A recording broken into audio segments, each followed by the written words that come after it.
fait avec amour et préparé avec amour. C'est binge audio, quoi.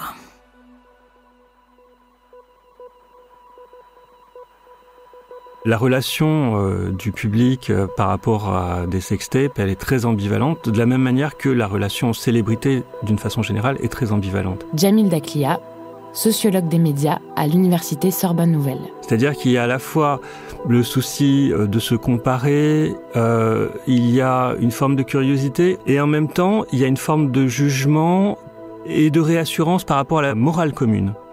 Elles sont célèbres, ça leur est monté à la tête, donc elles sont dans les excès. Et donc c'est une manière de se rassurer, de se dire, moi au moins je suis dans la norme, et ces personnes-là sont dans l'hubris, la démesure. On se plaît à penser que les sextapes volés, ce n'est qu'une histoire de célébrité. Comme si ça ne les concernait qu'elles, logique puisqu'elles sont exposées en permanence. Mais ce que ça révèle est bien plus large, parce que ces vidéos ne relèvent pas de cas isolés. En réalité, elles peuvent toucher tout le monde, toutes les classes sociales, tous les lycées, tous les âges, toutes les messageries privées. Et en se focalisant sur les stars, on évite de regarder en face ce que ça dit de notre société, de son regard masculiniste, de sa culture de la honte et du contrôle des corps. Aujourd'hui, on commence à changer de regard sur certaines figures médiatiques, on parle enfin de viol numérique. On reconnaît le traumatisme. Mais pour les victimes, qu'elles soient anonymes ou célèbres, la honte reste entière. L'accompagnement est faible, le mépris tenace et les lois trop lentes. Ces violences ne sont pas des exceptions, elles sont le symptôme d'un système.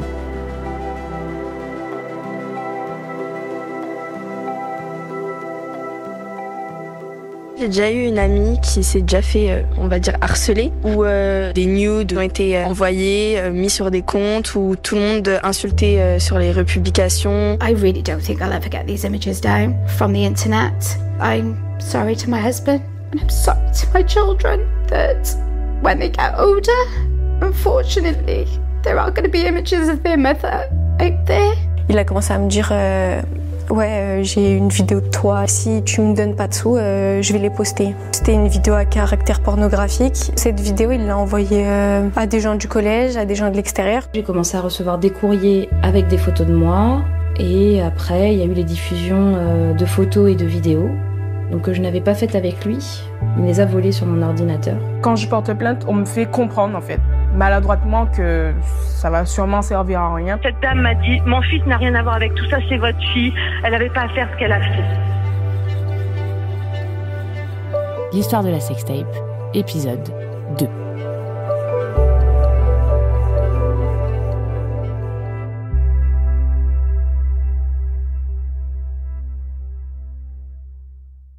Je pense que c'est ce qui m'a le plus surprise au début de mon enquête, c'est de me rendre compte que, en fait, c'est un phénomène qui peut toucher tout le monde. Émilie Graal, autrice du documentaire Ennemi intime et réalisatrice. Alors évidemment, les jeunes sont principalement concernés par ce phénomène parce que c'est les premiers utilisateurs de réseaux sociaux, parce qu'ils ont un rapport à la pornographie qui est assez particulier et qui se développe de plus en plus. Et puis évidemment, avec le smartphone... on s'envoie très facilement des nudes. Et d'ailleurs, c'est la manière dont on se dit « je t'aime aujourd'hui ».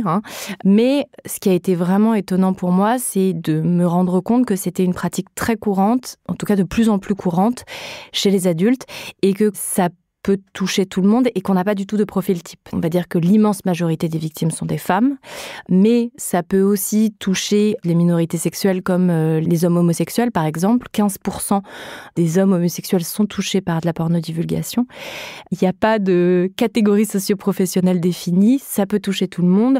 Il y a des victimes chefs d'entreprise, il y a des victimes journalistes. Et ce qui m'a aussi particulièrement touchée, c'est que il n'y a pas d'âge. C'est-à-dire que quand on parle des adultes qui sont touchés, c'est vraiment de 18 à 75 ans. J'ai vraiment un souvenir qui m'a choquée dans mon enquête. C'était une femme de 75 ans qui venait de porter plainte contre son ex-conjoint parce qu'elle avait été victime de pornodivulgation.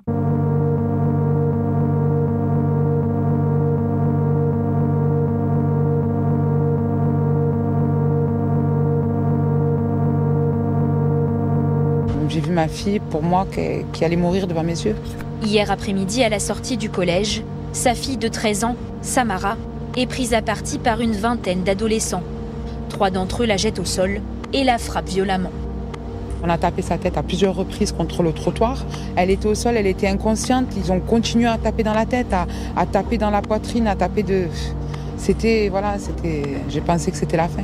Je ne sais même pas en fait s'il les a diffusés à tout le monde ou pas. En tout cas, je sais qu'il les avait diffusés à un groupe de gars que je n'aimais pas.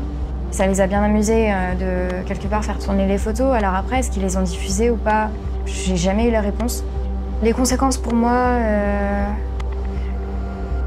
ont été insupportables, comme on peut l'imaginer.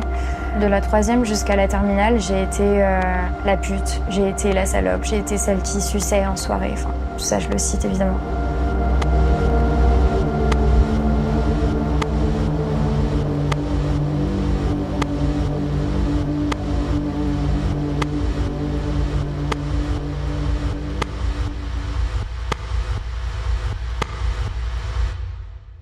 Au départ, j'ai travaillé sur les comptes Ficha, c'est le verlan de afficher. Bérangère Stassin, maîtresse de conférences en sciences de l'information et de la communication. Qui sont en gros des comptes ouverts, a priori plutôt par un garçon. Mais je dis toujours a priori parce que je sais que des filles aussi, ça donne à ces pornodivulgations. Et puis voilà, je veux pas avoir un discours englobant, c'est que les mecs qui harcèlent les filles, même si statistiquement ça va plutôt dans ce sens.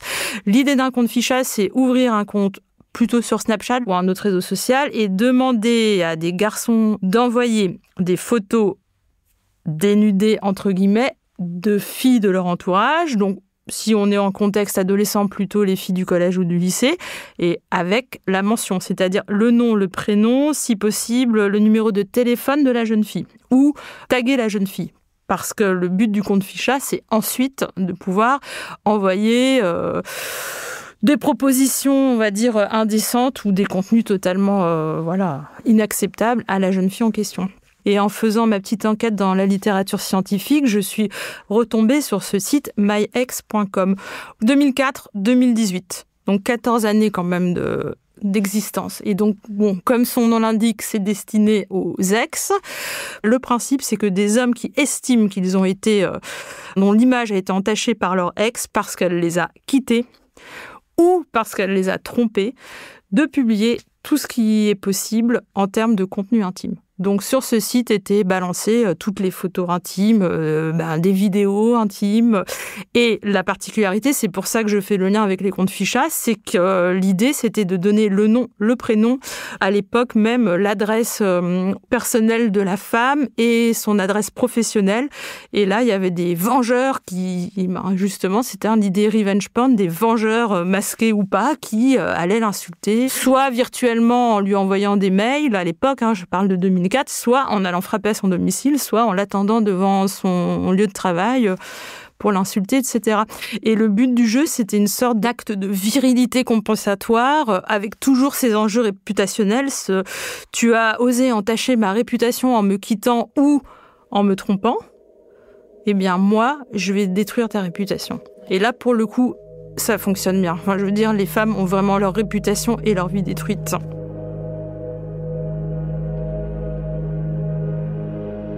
Suite à ça, qu'il y a le collectif Stop Ficha qui s'est monté, qui accompagne maintenant les victimes de pornodivulgation. Pauline Ferrari, journaliste indépendante spécialisée en nouvelles technologies, questions de genre et culture web. Mais c'est des comptes qui existent toujours et qui font encore beaucoup de mal, sous des prétextes de soi-disant pureté, de vouloir humilier les femmes qui ne seraient pas assez mariables ou respectables. Par exemple, on a des photos dénudées qui tournent et parfois les victimes ne sont même pas au courant. C'est ça qui est assez horrible, qu'il y a des photos d'elles avec du sperme dessus, quoi. Donc en fait, je ne peux pas comprendre qu'on dise encore « Ah, c'est pas grave, éteins ton téléphone et ça ira mieux ». Internet fait partie de nos vies, et depuis longtemps déjà, et en fait, tout a une incidence sur notre vie hors ligne. Je veux dire, si Internet n'a pas d'incidence sur notre vie hors ligne, ça veut dire quoi? On paye pas nos impôts? Ça veut dire qu'on n'a pas accès aux services de... Enfin, voilà, il faut aussi refaire la part des choses. Et pour les violences, c'est la même chose. Et on a déjà du mal à lutter contre les violences faites aux femmes et aux minorités de genre hors ligne. Et sur la question en ligne, on a la sensation que c'est le Far West. Et je pense qu'on a été une génération qui a dû saisir les enjeux du numérique aussi sur le tas. Et là-dessus, je pense qu'on a grandi aussi avec un discours de Internet n'oublie rien, tu sais que si tu postes quelque chose, ça va rester à vie, et avec une vision très risque d'Internet. Et du coup, avec cette idée de culpabilisation énorme, de tout ce que tu postes peut rester. S'il y a des gens étranges qui viennent te parler et que tu continues à leur parler, c'est de ta faute, t'as pas fait assez attention, quoi.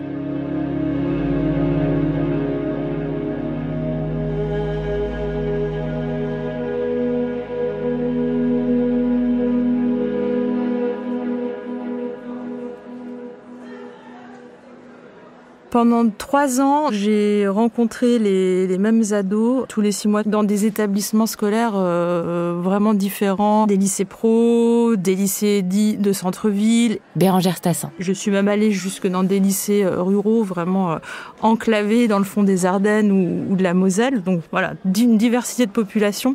Et cette dynamique, je les ai retrouvées partout.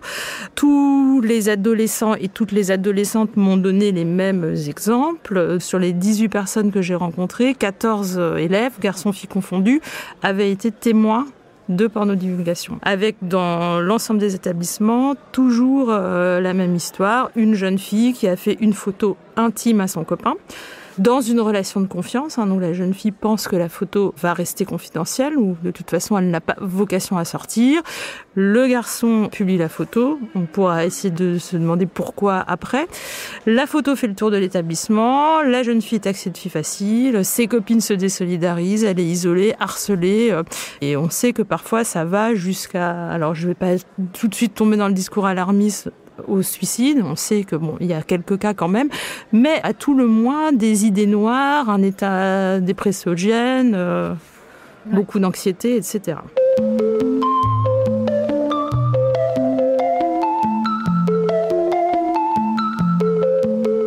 Je pourrais citer ma collègue et amie Margot Dehache qui a écrit un très bel ouvrage à l'école des réputations. Donc elle explique très bien que la réputation c'est un actif immatériel, ça les entreprises le savent bien. Quand on est ado, on a finalement que notre réputation à vendre, la popularité, les enjeux de pouvoir au sein de la cour de récréation, ils sont très forts.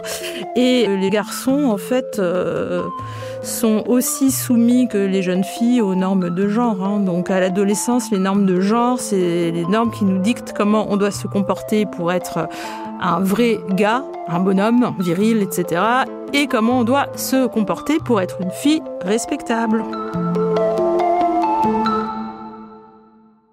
Et c'est là où il y a pas une sorte d'injonction paradoxale ou de paradoxe tout court. Et ça, les ados, garçons et filles en sont bien conscients. C'est que le jeune homme, pour se faire respecter, doit en gros prouver qu'il a une vie, alors si ce n'est sexuelle ou en tout cas intime, active. C'est ce qui motive, à mon avis, le fait de partager les photos qu'une petite amie envoie pour prouver aux copains qu'il se passe des choses dans notre vie privée. Et inversement, pour la jeune fille, encore en 2025, ça fonctionne pas comme ça. Elle, en fait, si on a la preuve, ou quand bien même elle voudrait prouver qu'elle a aussi une vie intime, elle, c'est tout de suite la catégorie fille facile. Ça reconfigure totalement les rapports entre les garçons et les filles. Et des jeunes filles m'ont confié redouter leur première expérience sexuelle, par peur d'être filmées à leur insu. Et quand tu as une jeune fille de 15-16 ans qui te dit qu'elle redoute ce qui est censé être une étape importante dans ta vie de femme, de garçon, ta première relation intime, quelle que soit la forme qu'elle prenne. Alors moi, je pensais avoir tout entendu, mais je me suis dit, ah ouais, on en est là quand même. En 1 seconde, c'était fait. C'est ce que tu voulais dans le fond. T'avais qu'à pas faire ça. Tu me dégoûtes. Comment on aurait pu savoir que... On n'aurait rien pu faire, si? Les photos, c'est perso. Les partager, c'est harceler. Donc l'association e-enfance qui accompagne les victimes, elles font aussi beaucoup de sensibilisation et de prévention. Émilie Graal. Donc elles font de la sensibilisation auprès de tous les acteurs de la chaîne judiciaire qui peuvent accompagner les victimes, mais elles font aussi de la sensibilisation auprès des jeunes dans les écoles. Et je me souviens, en tout cas on a filmé un échange avec les jeunes qui était très révélateur. Déjà, la première chose, c'est quand il a interrogé les jeunes en leur disant « Est-ce que vous avez été victime, auteur ou témoin d'un acte de pornodivulgation ?» Franchement, l'immense majorité des jeunes ont levé la main. Donc, dans cet après-midi de sensibilisation, il disait vraiment aux jeunes « Encore une fois, je ne vais pas vous empêcher de vous envoyer des nudes, de toute façon, c'est pas mon taf. Et en plus, c'est ancré dans vos pratiques. » En revanche, il donnait des conseils très précis pour ne pas être identifié sur les contenus. Donc, il disait, évitez de prendre votre tête en photo. Si vous avez des tatouages, ne les montrez pas sur les photos. Si vous avez un poster de Spider-Man dédicacé derrière dans votre chambre, surtout ne le prenez pas dans le cliché. Les associations font leur travail tant bien que mal. Mais malgré tous ces efforts, une réalité s'impose. Aujourd'hui, ce type de précaution ne suffit plus. Parce que là où certaines personnes pouvaient se sentir un peu à l'abri, du genre « moi j'envoie pas de sextape donc ça ne me concerne pas », avec les deepfakes, tout change. Un visage suffit, une photo volée, un coup de clic, et bam. Évidemment, ce sont encore majoritairement les filles qui en font les frais. Et là, il ne s'agit plus seulement d'un problème de vie privée, mais d'un véritable outil de domination. La question des deepfakes, elle m'inquiète énormément. Pauline Ferrari. Les deepfakes, c'est une technologie qui est permise par l'intelligence artificielle, mais pour simplifier, vraiment très simplifier, c'est on colle le visage de quelqu'un sur le corps de quelqu'un d'autre, dans un format vidéo. C'est-à-dire que pour des gens qui sont un peu expérimentés en informatique, on peut vraiment avoir l'impression qu'il y a une personne qui est en train de parler alors que c'est pas du tout son corps de base. Et donc on a beaucoup d'exemples politiques, Donald Trump, Barack Obama, etc. Mais ce qu'il faut savoir, c'est que selon une société d'analyse de deepfake, il y a plus de 94% des deepfakes qui sont produits actuellement qui sont des deepfakes pornographiques. Là encore, on prend toujours un outil et d'abord on l'applique à la sexualité pour voir qu'est-ce qu'on en fait. Sauf que, forcément, 94% de deepfakes pornographiques, il y a un bon paquet qui sont des deepfakes pornographiques non désirés. Parce que ça, en fait, on fait des fausses vidéos pornographiques de stars qui n'en ont jamais fait. Parce que là aussi, on veut surfer sur ce truc de la sextape. Le nombre de fois où j'ai vu passer des trucs sur Emma Watson fait une sextape, Scarlett Johansson, on fait fuiter des nudes de Taylor Swift, du coup, hyper facile de prendre sa tête et d'en faire un deepfake. Ce qui est inquiétant, c'est que c'est une technologie qui est de plus en plus facile à maîtriser. Faut pas être un grand savant de Polytechnique pour pouvoir savoir faire un deepfake.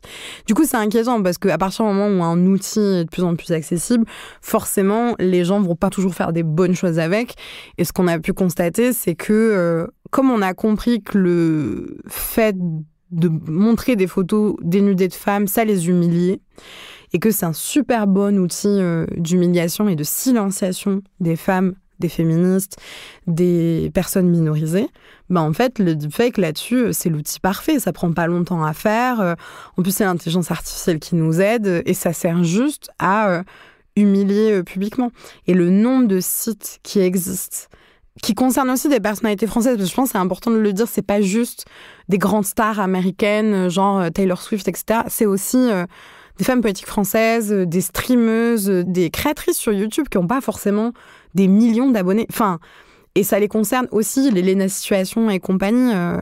En fait, ça concerne tout le monde parce que même si c'est des images qui nous apparaissent comme étant fausses, et on a beau savoir que c'est faux, les gens en face vont pas forcément savoir que c'est faux. Il y a le truc de, même si tout le monde sait que c'est faux, il y aura toujours un doute. Je pense. Et je pense que c'est pour ça que c'est un outil très puissant et très inquiétant. C'est de se dire, mais s'il faut, c'est vraiment son news, c'est vraiment elle qui l'a fait et qui l'assume pas. Et donc il y a une portée psychologique très forte et qui peut détruire, je pense, vraiment des gens. Les deepfakes, à la base, c'est censé être pour le cinéma, quoi. C'est censé être un outil pour faire de la FX et de faire des trucs de fou. Et en fait, là encore, on l'utilise pour haïr et humilier les femmes. Encore une fois. Ce qui, moi, met très en colère. Il y a eu le sommet de l'IA il n'y a pas longtemps à Paris. Et il y a eu plusieurs militantes, plusieurs collectifs, pas que français d'ailleurs, qui ont dit « mais cette question n'a pas du tout été abordée ». En 2 jours de sommet sur l'IA, la France et l'IA, tout le monde n'a que ça à la bouche comme mot, c'est le progrès technologique du siècle, etc. Mais il y a eu aucune question sur les biais de genre autour de l'IA et la question des cyberviolences de genre. Je crois qu'ils disent comme ça au niveau de l'Union européenne, des cyberviolences de genre sur la question de l'IA. Que ce soit en termes de deepfake, en termes de désinformation de genre aussi. Comment on utilise l'intelligence artificielle, par exemple, pour faire de la désinformation au niveau médiatique ou sur les réseaux sociaux, etc. Et pendant que la technologie avance à toute vitesse, que les deepfakes se perfectionnent, que les vidéos se partagent en un clic, le pouvoir judiciaire et législatif, lui, reste à la traîne. Les lois sont lentes, les réponses sont souvent inadaptées, et les victimes se retrouvent seules face à un système qui comprend encore trop peu ce que sont ces violences.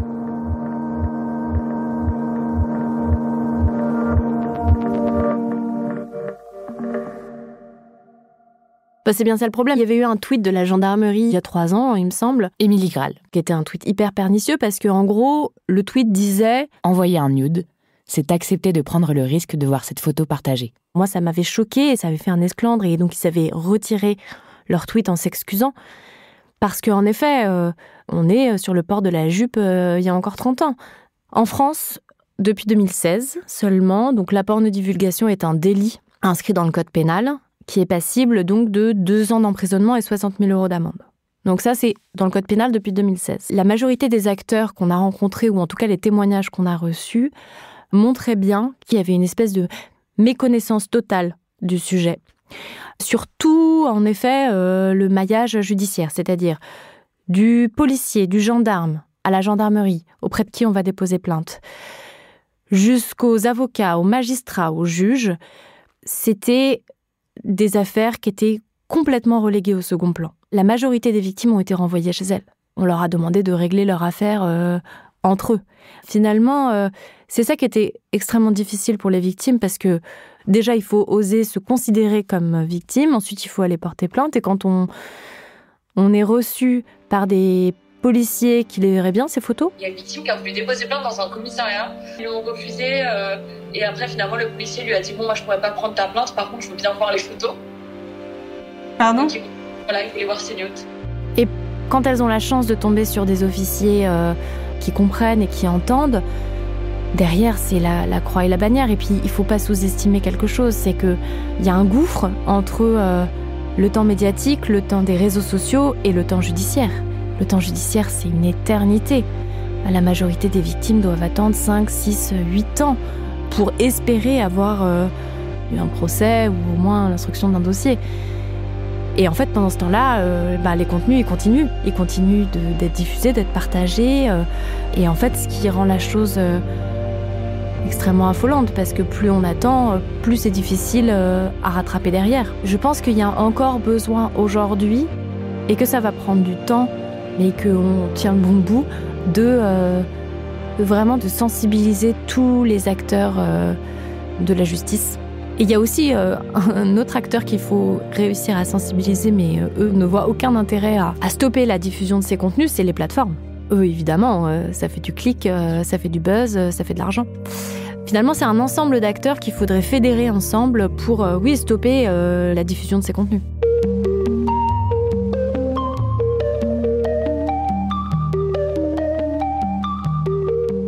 Est-ce qu'en reparlant de ces histoires, on ne participe pas nous aussi à leur surexposition, à leur rediffusion implicite ? Est-ce qu'on ne fait pas malgré nous partie du problème ? Mais détourner les yeux, faire comme si ça n'existait pas, c'est probablement ça le vrai danger. Parce que les cyberviolences sexistes et sexuelles sont là, et elles sont massives, elles touchent des célébrités, des anonymes, des proches, des ados, des femmes, des minorités, et elles disent quelque chose de profond, de systémique sur notre société, sur notre rapport au corps, au genre et au consentement. Alors oui, il faut en parler pour changer les regards, prendre le problème à bras-le-corps, croire les victimes, choisir les bons mots et peut-être, à force, faire aussi évoluer la loi, les pratiques et les mentalités.